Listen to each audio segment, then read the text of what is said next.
윤석열 대통령의 취임 2주년 기자회견에 여야의 평가 극명하게 엇갈렸습니다.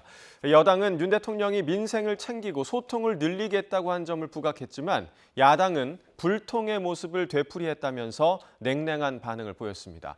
이번에는 국회에 연결합니다. 강민경 기자. 네, 국회에 나와 있습니다. 자, 먼저 여당 대통령 기자회견을 어떻게 평가하고 있습니까? 네, 국민의힘은 윤석열 대통령이 취임 2주년 회견에서 그동안의 부족한 점을 솔직히 인정했다는 점을 특히 부각했습니다. 정의용 수석 대변인은 윤 대통령이 민생의 어려움에 송구한 마음을 직접 전하는 것을 시작으로 질책과 꾸짖음을 겸허한 마음으로 새기겠다는 다짐을 했다고 평가했습니다. 정부 여당의 문제로 지목되던 소통 부족 문제를 인정하고 해소 의지를 드러냈다라고 보는 겁니다. 직접 들어보시겠습니다. 개혁 입법 추진을 위해 필수적인 야당과의 소통과 협치도 거듭 당부했습니다.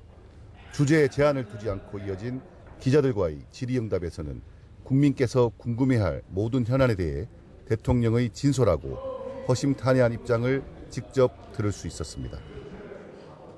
이와 함께 여당은 윤 대통령이 민생을 여러 번 언급했다는 걸 강조했는데요. 정수석 대변인은 앞으로 더욱 세심하게 민생을 챙기고 국민의 뜻에 따라 국정을 펴나가겠다는 뜻이라고 설명했습니다. 72분 동안 이어진 기자회견에 대해서도 여당은 대통령의 진솔하고 허심탄회한 입장을 직접 들을 수 있었다며 전반적으로 호평했습니다.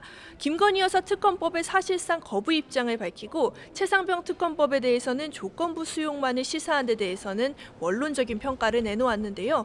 특검의 본질과 취지를 강조하며 진상을 밝히기 위한 엄정하고 공정한 수사와 함께 협조의 뜻을 구한 거라고 설명했습니다.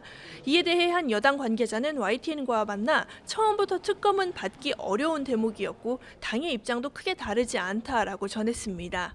다만 비주류 쪽에서는 다른 목소리도 나왔는데요.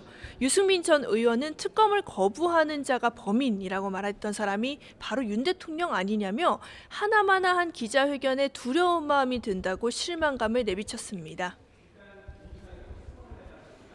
네, 이어서 야당의 평가도 전해주시죠. 네, 민주당은 고집불통 대통령의 모습만 다시 한번 확인했다라고 혹평했습니다. 박찬대 원내대표는 조금 전 기자회견을 열고 총선 이후 국민이 요구한 건 국정 운영 방향과 태도를 바꾸란 건데 여전히 나는 잘했고 소통이 부족하다라고 한다고 말했습니다. 이어 줄폐업 위기에 내몰린 자영업자의 어려움을 아는지 해병대원의 죽음에 공분한 마음을 손톱만큼이라도 아는지 궁금하다고 쏘아붙였습니다. 한민수 대변인 역시 윤 대통령 취임 2주년 보고는 우리 국민 누구도 공감할 수 없는 자화자찬으로 채워졌다며 국정 운영에 대한 반성은 찾을 수 없었다고 밝혔습니다. 여당이 호평했던 소통과 민생 모두 부정한 셈인데 직접 들어보시겠습니다.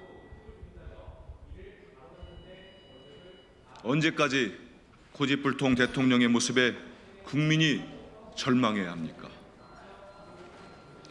윤석열 대통령이 현재 대한민국과 국민이 처한 상황을 얼마나 무사안일하게 인식하고 있는지 똑똑히 보여주었다는 점에서 매우 유감스럽습니다.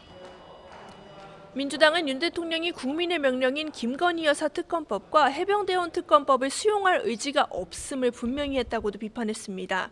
특히 김 여사는 불가침의 성역임을 다시 한번 확인했다며 맹공을 퍼부었습니다. 민주당 관계자 역시 YTN과의 통화에서 이재명 대표가 영수회담에서 느꼈을 답답함을 전 국민이 느꼈을 거라고 짚었습니다. 이어 이번 총선에서 국민이 원하는 건 국정 기조 변화인데 이번 회견에서도 그런 내용은 읽을 수 없었다라고 지적했습니다. 지금까지 국회에서 YTN 강민경입니다.